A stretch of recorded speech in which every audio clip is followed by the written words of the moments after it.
तो ये video part 2 है हमारा इंटरनेशनल मार्केटिंग का।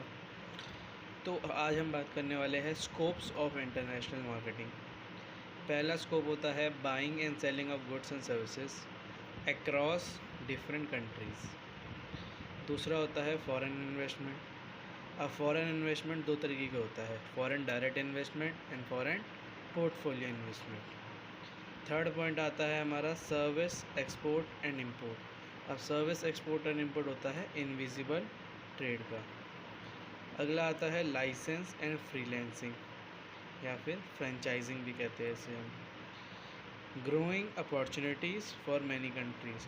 अब इंटरनेशनल मार्केटिंग जो है वो अदर कंट्रीज़ को एक ग्रोथ की अपॉर्चुनिटी प्रोवाइड करती है। अगला है बेनिफिट ऑफ फॉरेन करेंसी। अब अगर कोई कंट्री या कोई बिज़नेस इंटरनेशनल मार्केट में ट्रेड कर रहा है तो उसे फॉरेन करेंसी का भी बेनिफिट होगा। जैसे फ्लक्चुएशन ऑफ फॉरेन करेंसी में बेनिफिट्स हो सकते हैं, या फॉरेन करेंसी में रिजर्व्स में बेनिफिट हो सकते हैं, या अदर। नेक्स्ट है लिमिटेशंस ऑफ मार्केट। अब डोमेस्टिक मार्केट में जो लिमिटेशंस होती है, कमियां होती है, उन कमियों को पूरा करता है इंटरनेशनल मार्केट। तो अब बढ़ते हैं हम अपना आगे के पार्ट पे। इंटरनेशनल मार्केटिंग जो होती है उसमें क्या क्या पॉइंट्स आते हैं। जैसे जो इंटरनेशनल मार्केटिंग है वो हमारी दो लेवल पे ऑपरेट करती है, डोमेस्टिक मार्केटिंग और इंटरनेशनल मार्केटिंग। ठीक है, अब इसके बीच में डिफरेंस है। ये जो डिफरेंस है ये मैं बता देता हूँ अभी, इसका एक शॉर्ट अलग से आएगा, वो भी देख लेना। Difference between domestic and international market was. पहला डिफरेंस है एक्टिविटीज़ ऑफ प्रोडक्शन, डिस्ट्रीब्यूशन और buying and selling was done within the geographical boundaries of nation। अब डोमेस्टिक मार्केट में जो भी बाइंग होती है, जो भी सेलिंग होती है, वो एक बाउंड्रीज़ के अंदर अंदर होती है।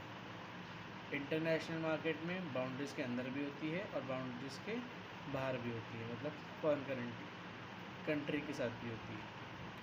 सेकंड डिफरेंस है, जो डोमेस्टिक मार्केट है वो स्मॉल एरिया में सर्व करता है और इंटरनेशनल मार्केट लार्ज एरिया में सर्व करता है।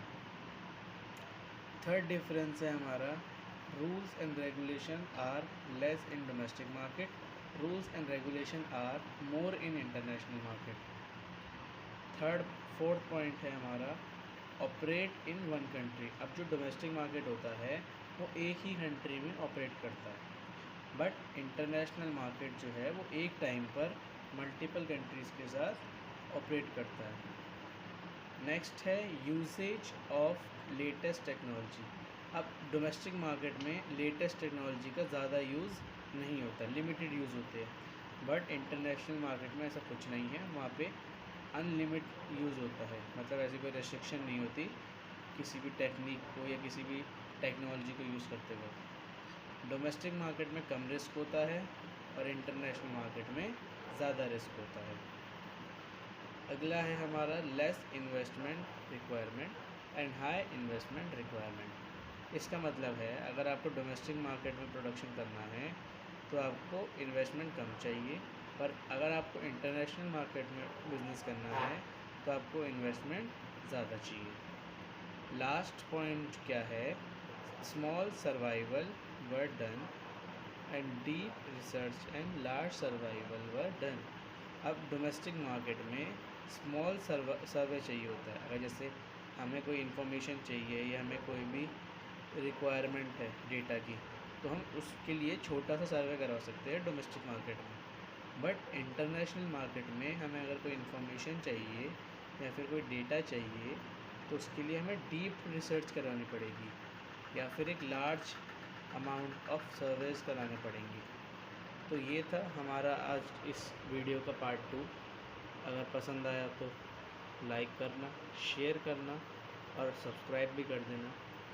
स्क्रीनशॉट ले लो इसका और आराम से नोट कर लेना। Like and share and comment for part 3.